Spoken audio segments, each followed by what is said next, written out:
Thanks everyone for joining us for episode 2 here of Trainer Talk. Again, I'm Aaron, he's Korey, and like I said, today we're going to talk about a topic that I think affects a lot of people, regardless of your situation. It's bound to come up at some point in your life or career. So we'll get to that in just a couple of minutes. But first, how are you doing? I'm doing good. How are you?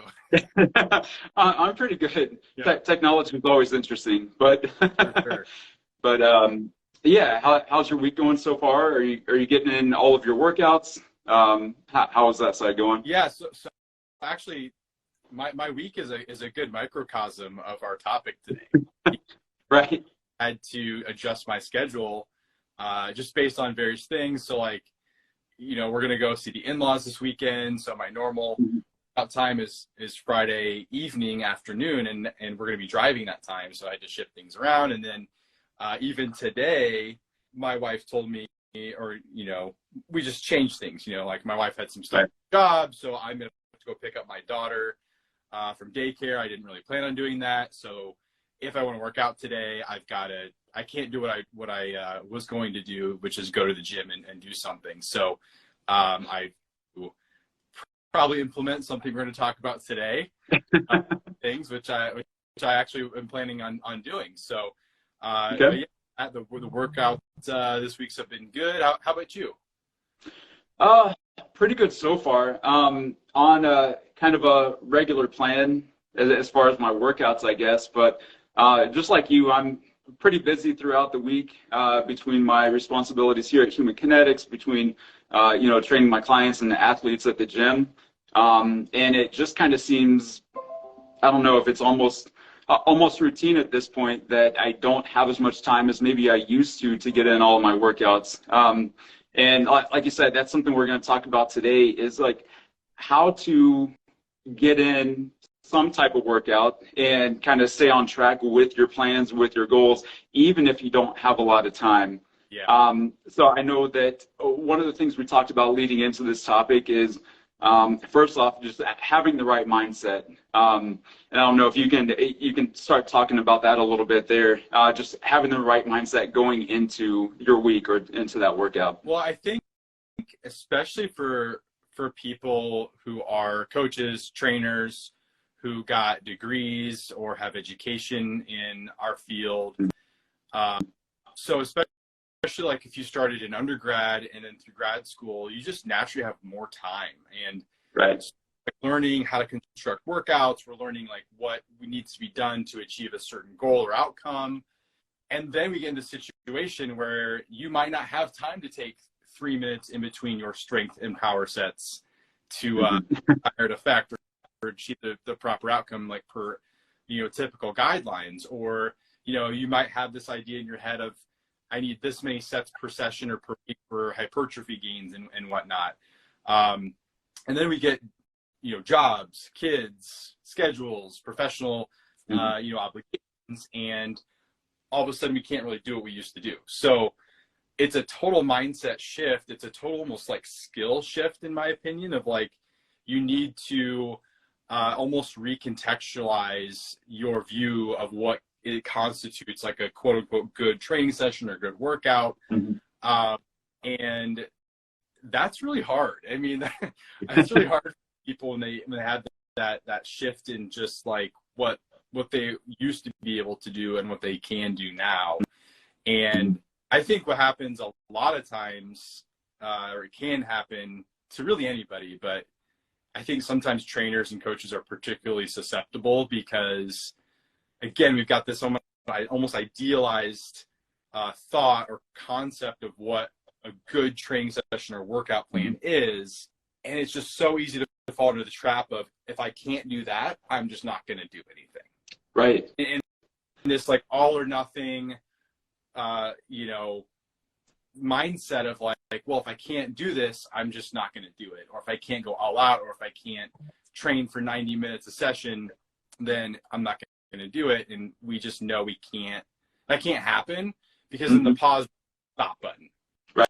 And then now we're, in a situation where we've lost what we've gained. It's just really, so yes, it's such a skill and a mindset shift to to change that and understand that vast majority of the time it won't be forever. You'll have these in time where you can return back to something, but it is really important not to just stop. Right. Extremely hard to get going again. Yeah, I know I experienced just what you're talking about when I got into my training career. And like you said, like I felt, especially going through school, like I felt like I had tons of time. Like, you know, I was spending an hour and a half. Sometimes I would drag them out a little bit into 2 hours. I don't feel like those were maybe as effective as my shorter workouts.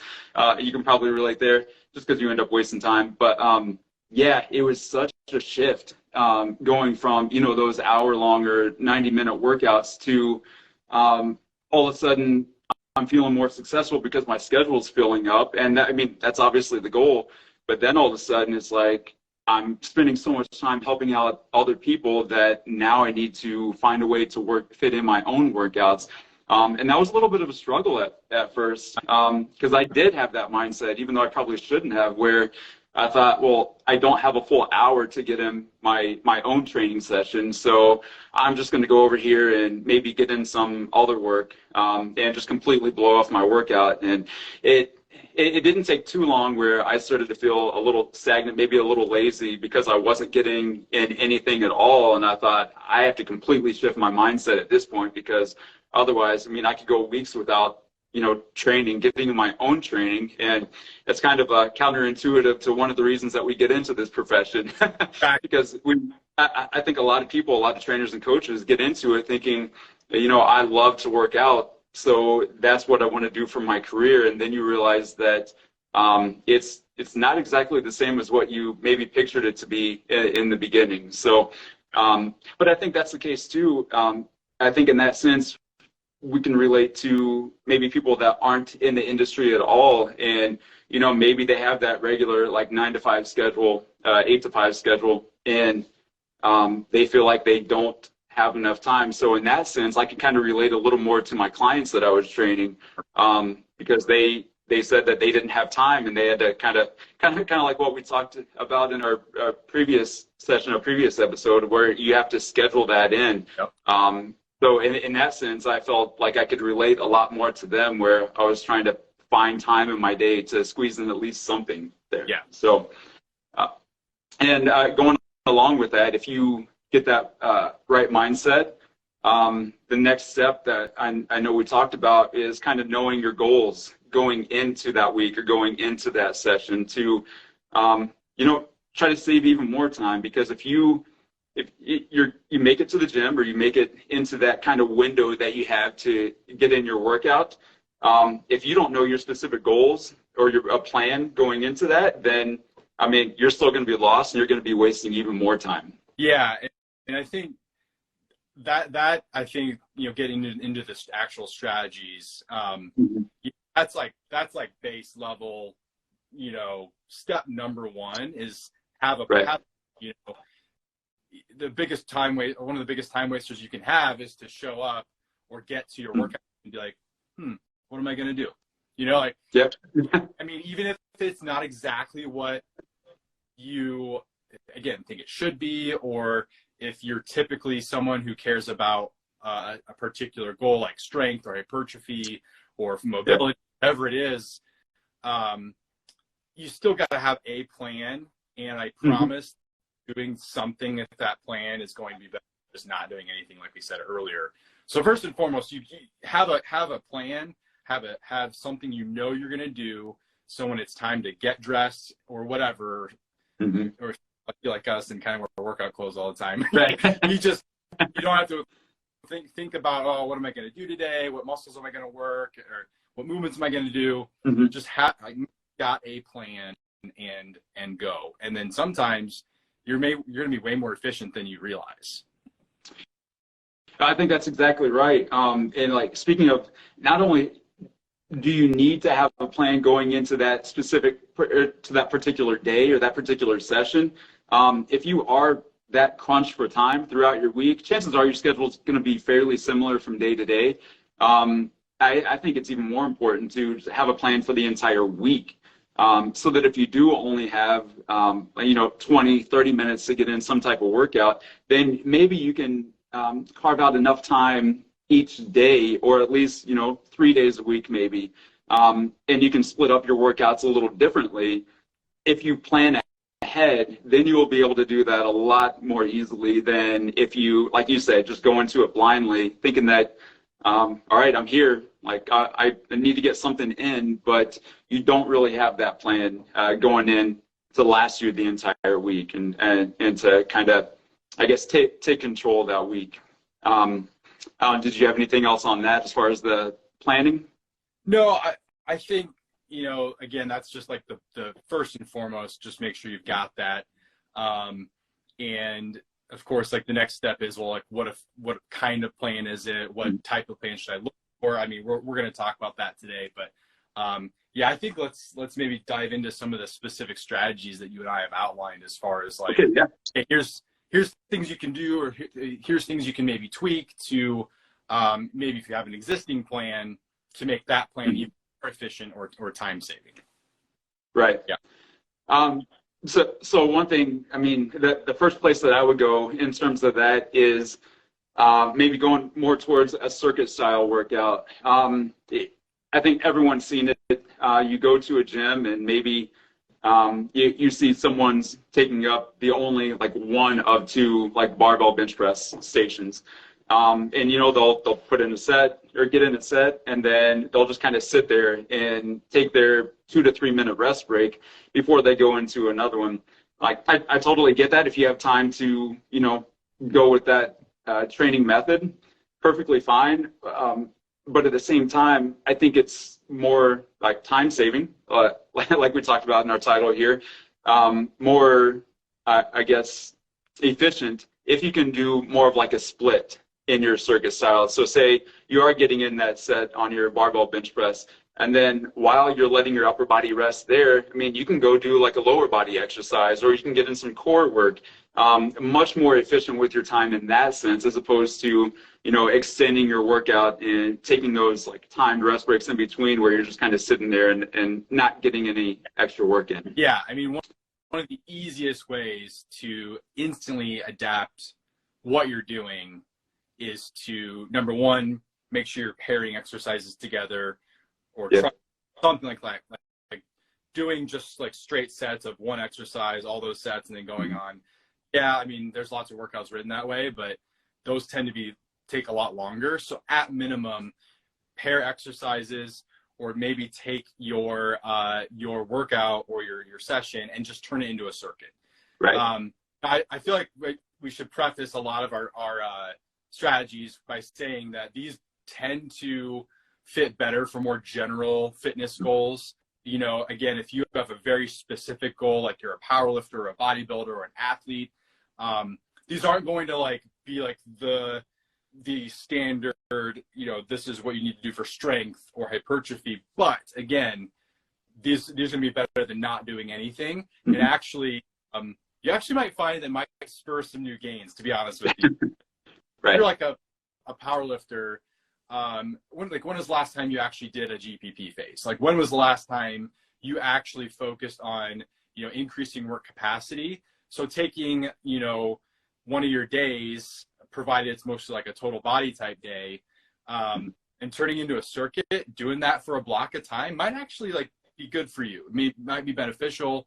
You're going to get in better cardiovascular condition. So then when you go back to the normal stuff, your work capacity is elevated. So sometimes you might be surprised how these strategies actually spur new gains, or whatever that may be. But making a circuit, I'll give one that I love. Like I travel, or if I'm just strapped for time and I'm still in like a weight room environment or something like that where I've got access to equipment.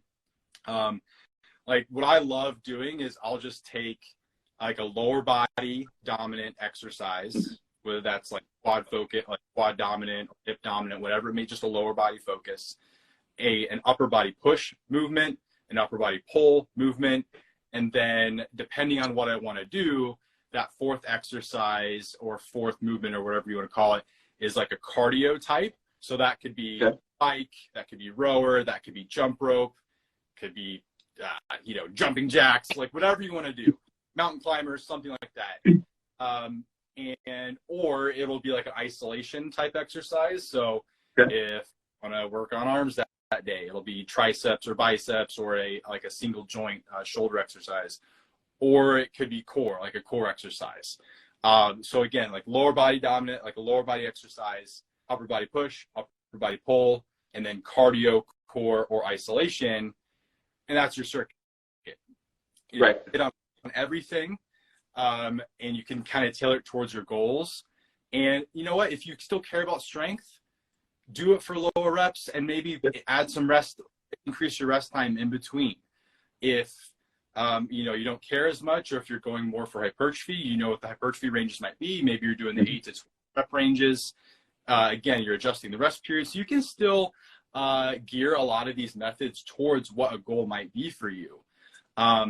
So a good example of this would be elite physique. So if people say, I want like actual workouts for this, like elite physique, a lot of the workouts are constructed in that way. They're not all circuits like I describe, but that's a really good job of, they tend to be more total body, and you can easily adapt those to that style. Okay. That reminds me, and I don't know if we're jumping ahead a little bit, but that workout that you just mentioned reminds me of something that I've been doing a little more of lately, and that actually gets into complexes where if I'm trying to save a little bit of time, I have this one particular barbell complex that I love to do, and I think you've probably done this one before too, where it's kind of like, I don't have a lot of time, but I want to see like what my biggest bang for the buck will be in getting in this work. So I'll just load up a barbell that I know that I can, at a weight that I know that I can do for multiple exercises, and I'll just get in like, barbell RDL for a certain number of reps. I mean, right now I might go, maybe 8 reps or so because of the amount of weight. And then I'll go right into a set of cleans. I might do, maybe 5 cleans or so. And then once I'm done with that last rep on my cleans, I'm in that front rack position, so I can immediately go down for squats. And right there, I'm working posterior chain. I'm working that explosive power in through my cleans. I'm working quads a little bit more with those squats. And I'll get in a full complex like that. Now, I do take a little bit of a rest break after that to kind of, let my heart rate come back down a little bit from those exercises. But during that rest break, I'm doing like, straight leg sit-ups, or I might do some type of core exercise in between. And I'm getting in a ton of volume, a ton of work in a really short amount of time. So that's definitely something that I think people should take into account, where if you put together complexes like that, and just be creative with your workouts, find a way to fit in different exercises that'll kind of work together like that, you can get in a lot more work than you realize in a short amount of time by doing that. Yeah, complexes are definitely a great strategy. So with that barbell, dumbbell, kettlebell, sandbag, whatever it may be, choose 3 to 5, movements, maybe more if you're like, in a little bit better condition. 3 to 5 movements, I would say at 8-ish reps per movement. And then more or less, like you described, they lead into each other. Yep. So like kind of the finish position of one exercise is kind of the start position of the next exercise. You know what I mean? Yeah. And you can tailor this to what you want. So strength people, lower reps, maybe in 2 minutes between rounds, versus fat loss hypertrophy, higher reps, shorter rest. Like something in between rounds, you can do that or choose not to. But yeah, complexes are such a big bang for your buck. And again, if people want like, some good examples, Strength Training for Fat Loss has complexes in it, and Your Workout Perfected, both by Nick Tuminelli, both really good books that have a number of different complexes in them. So you can see examples, but yeah, complexes, you're basically limited by your creativity. Right. And you want to be in, kind of. Like, you can make it absolutely brutal like I'll never forget a while back, this is years ago, I gave, so it was actually somewhat similar to what you did. It was like all clean, and then my client finished in a front rack, and I gave him front rack reverse lunges, and he just was like, what? Why? Like, yeah, I need a whole lot of time or weight or anything to really get an effective, stimulus from complexes. And for anybody who wants, this isn't necessarily in his book, but Jason is a great follow on social media because he's a big fan of, and he always is putting out some really good examples for complexes. So he'd be another person I would recommend people check out. We actually did a full video series, and it was from this New Year's sale that Human Connects just got done doing, and from the book Smarter Workouts. And to be honest, I mean, the whole premise around that is kind of like what we're talking about. You grab one piece of equipment and you can get in a full body workout based on that one piece of equipment. I mean, if you're interested in that, you can check out some of the videos that we did. Check out Pete McCall's book, Smarter Workouts. Just a ton of, I feel like I always go back to that book, but it's just packed with a ton of really good information. You can get in a good kettlebell workout, dumbbell workout. There are body weight complexes that you can do within that. So, and that kind of reminds me, you mentioned, how you're able to put together workouts when you're traveling. Usually if we're traveling, and I guess especially if we're driving somewhere as opposed to flying, I have a kettlebell. Like I might take one kettlebell, it's like a 55, 60-pound kettlebell or so, but I'll take it and I might get in a workout, in my room or go outside depending on what the weather's like. And I can do just that with that one kettlebell. I can get in either kettlebell swings or a kettlebell deadlift. You can get in squats, usually a pretty good weight. I might have to increase the reps a little bit, but I can get in like a kettlebell row. Just so many different things you can do. And of course, you're on a trip, you're on a vacation, so you don't want to spend a ton of time because you have other goals in mind. You want to, whatever the purpose is for that vacation. But you can get in a ton of work in a really short amount of time doing that. So just another, I guess, good strategy to use if you're in that situation there. Yeah, 100%. And go ahead. Were you going to make another point? No, go ahead. Well, no. You mentioned body weight, and I think this is way more top of mind because of the pandemic. Is people have kind of, I don't have equipment, I've got to do body weight, and I'll just give even a reminder to people: do not count only stuff. I mean, if you let's say you are really strapped, or you just do not feel like doing a workout, you don't want to go to the gym, but you also just know that you'll feel better if you do something. Set a timer for 10 minutes. Yep.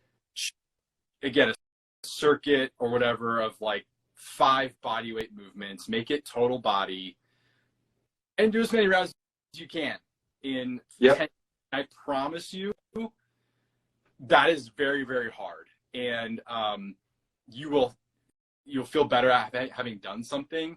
And your warm-up time is basically non-existent because it's just body weight, and whatnot. So but heck, you could even work mobility in there if you wanted to do something like that. 4 of your exercises are more strength, quote unquote, exercises, and then one of them is mobility as your rest period. And then again, just set a timer for a certain amount of time and go. That is one that I've done in the past, and I always am reminded, wow, that is not. And again, would you think maybe you would get the benefits of truly adding resistance training? Again, you might be surprised with the outcomes you end up getting from especially a body comp perspective.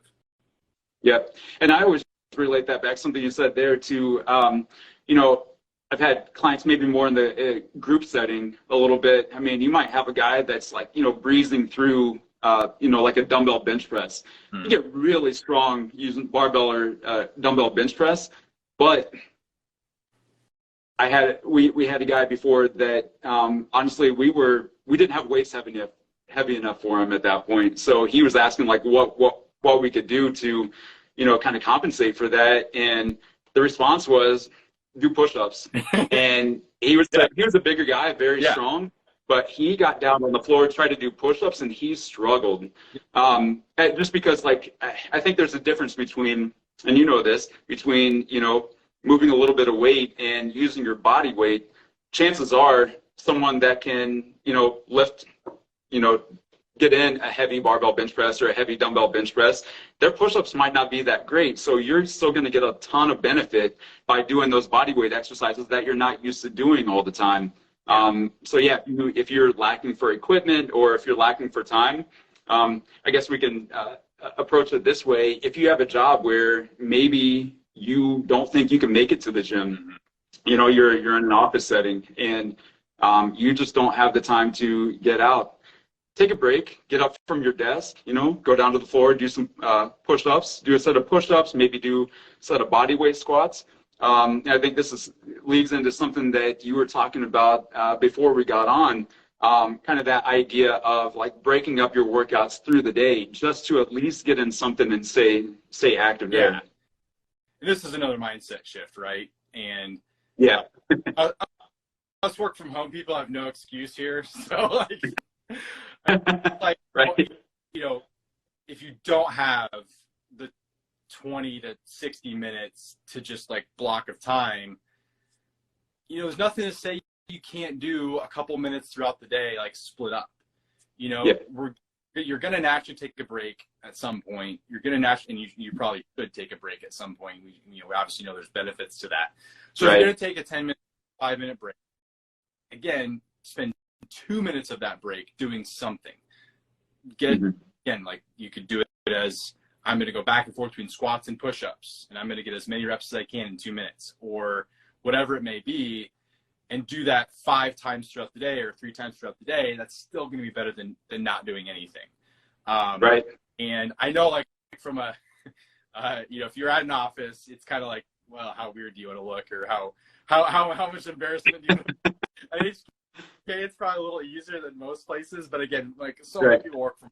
But if you can get outside, go for a walk, get to the park, be that pull-ups on the jungle gym and whatnot. But yeah, mindset shift that sometimes you just might have to do, and you might have to do it for a while. Is it doesn't always have to be this very defined block of time where you're getting something in, and that'd be another. I think the popular term right now is like exercise snacks, where it's just like kind of stacking throughout the day, whatever it is. But it's literally just break it up and get into the movement, and over time accumulate. And you'd be surprised how much you could maintain just by doing something like that. I've actually thought about that too. I mean, even if you are working in an office setting, it's kind of like you do need that mental break every now and then. And hopefully we're not getting anyone in trouble with their bosses here and taking a few minutes of rest, away from your computer or whatever. But if you can, I don't know, take in a set of bands into your office. Take that 2 to 5 minute mental break from your computer and get up and, do a little bit of band work, or like we said, do some push-ups, something like that. Really simple things. And like you said, if you split them up throughout the day, then, before you know it, you could get in, I don't know, maybe 100 reps throughout your day just by taking those really small breaks. And then by the time you leave for the day or you get done working, it's kind of like, I didn't make it to the gym, but man, I feel so much better, so much more energized because I actually got in work throughout the day. Yeah, absolutely. Yep. All right. Now I know you had another idea that you wanted to bring up, another, I guess, form of, I don't know if you want to call it supersetting, that you wanted to bring up here. Well, yeah, I think there's a couple more I'd want to highlight before we hop off here. One of my favorite time-saving strategies that still will, really give you a lot of bang for your buck is escalating density training. And if you're familiar with that, EDT, as it's often referred to, is simply taking, most of the time it's only 2 exercises, but it can be 3. I would not go more than 3. because yeah, just based off the concept, which I'll explain, you're taking two exercises. Most of the time, they're like opposing, so it's an upper body and a lower body. They're big compound movements. So, a classic one is back squat, pull up, okay, or maybe head pull up, that kind of thing. Again, you can tailor this to what the goals you want or whatever. I mean, it could be biceps curls and triceps push downs if you want to. Right. It just depends on what you have time for and what you want to do. But you give yourself a specific amount of time, and you just try to get as many sets in as you can. Now, you might be thinking like, well, that's just pairing things. That's just as many rounds as possible in 10 minutes. But what makes something escalating density training is this is where you could actually periodize it if you want to. You could program it.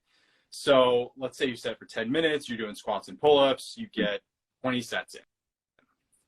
Then you do the same thing, same amount of time, you try to get more sets in. You've increased the density, you've escalated the density of the workout. And that's it's time tested. It's been, you can alter the reps, you can alter the movements, but I wouldn't go more than 3. And correct me if I'm wrong, but I want to say Smarter Workouts also mentions this, right? Like EDT, right? Smarter Workouts has a good section on EDT. So then that's just again classic one. And again, you have 15 minutes, and you'd be amazed at how much you can get in. But then the nice thing about EDT, and really, I mean, this is anything too, is you can scale it to what you need. So you don't have to go all out all the time. So if you want to start conservative, I've got 10 minutes, and you can kind of average out how many sets you want to get in, and then build from there. That's fine too. It doesn't always have to be like, oh, I'm going to crush myself here. Especially if you're something like EDT. That's just something to mention with this as well. So that's a big favorite of mine. And then I guess the last one that I would want to talk about is one hard set. So again, in the weight room, it could really be anything, but you would be amazed at how much you can maintain and, again, potentially even gain if you just do one hard set. So it could be bench press, right? So let's say you want to do bench press, or you want to work your chest that day, you don't have time, you go in and you maybe know approximately how many reps you want to hit, or you have a weight in mind. This tends to work a little better with moderate to lighter weights. So maybe if you're a percentage person, we're talking like 60 to 80% of 1 rep max. All right. And you come up to that weight, and you just hit one set to almost failure. I don't think you need to go to failure. So you're upping it out until you've got 1 to 2 reps left in the tank. You rack it and you move on to the next thing, and you're done. I mean, that's just super effective. Like, the minimal effective dose sometimes to maintain and gain is a lot less than we think. And that goes back to the shift of like, we're going to get this in, and again, it might not be what I'm used to doing, but be surprised with what you can achieve with less work than you think. In most cases, I think that speaks to a lot of times, like, we are like in a culture where we probably overthink a lot of things and probably make our workouts much more complex or much more difficult than what they need to be. So really, I mean, if you just kind of stick to the basics and don't, like I said, overcomplicate the idea of what your workout should be, you're probably going to get a much bigger benefit out of what you're doing for that session. And I think that goes, I think that's probably true for a lot of people that go to the gym and maybe, spend hours on end, if they have that time, getting in their like single workout session. It's because they are almost overcomplicating their workout, and I don't whether they're trying to fit in too much into that single session or they're just overthinking it. They could probably condense their workout a little bit and spend less time in the gym, and maybe even get a bigger benefit out of it, regardless of their goals. So I think that's something that everyone should keep in mind. You don't need, an hour and a half. Sometimes you don't even need an hour. If you have that 20 to 30 minutes that you can squeeze in, you're going to get in so much benefit out of out of your workout. And like we said at the beginning, it's much better than not doing anything at all, because if you have the mindset of like pausing your workouts, then eventually that pause is going to lead to a complete stop.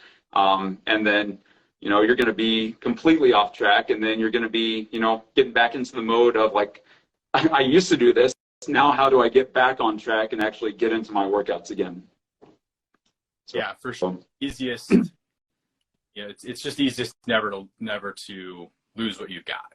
It's always harder to get back into something, and it's just the best strategy is to not lose it. And obviously that's much easier said than done with regards to this stuff. So, right. All right. So I guess the big takeaways from today that we talked about, obviously get into the right mindset, before you start your week or before you start that session. Know your goals, whether that is, general fitness, fat loss, hypertrophy, strength. Know what your goal is before you get started. If you know your goal, then you're going to be able to devise a plan for that session or for the week. Going to be much more efficient with your time. And once you get into the gym or once you get into that workout setting, really take advantage of the time that you do have and realize that you're still getting a lot of benefit, even if you're not spending hours on end during that particular workout session. So do you have anything else on that? I mean, those are kind of the takeaways that I got from it. Yeah, I think that's all good, man. And I just hope that everyone got something to take away from this and can implement it today or tomorrow. Yep. So, hope you guys got a lot out of this. Remember those books that we specifically mentioned, because they are excellent sources, whether we're talking about, smarter workouts. Elite Physique is another good one, that Jason Brown's book, Lower Body Training, just because they truly do have all the information that you need to try to get the most out of your workouts so that you aren't spending a ton of time.